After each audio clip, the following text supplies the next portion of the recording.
Po ta shohim në 50 vjeç që është një proces në 50 vjet, është një proces. Para 15 vjetëve kur kanë filluar nuk ka qenë kështu siç është tani, edhe në Gjermani.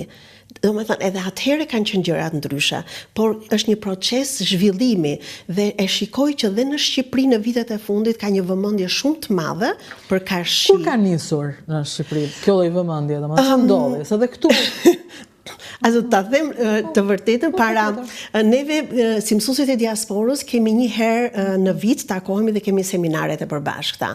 Gjithmonë ka ndodhur kjo?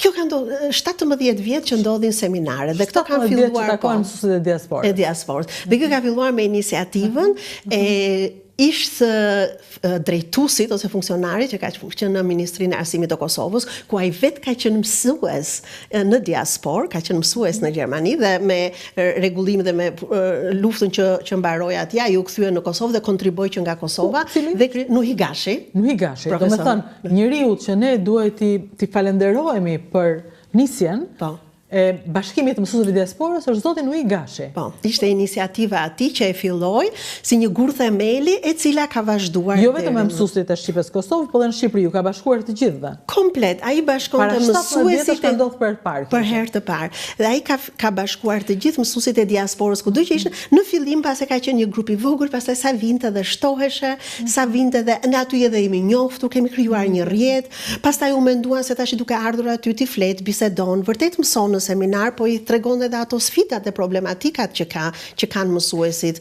dhe duke menduar që na duhen tekste, kemi nevojë për këtë, kemi nevojë të gjitha këto janë marrë parasysh.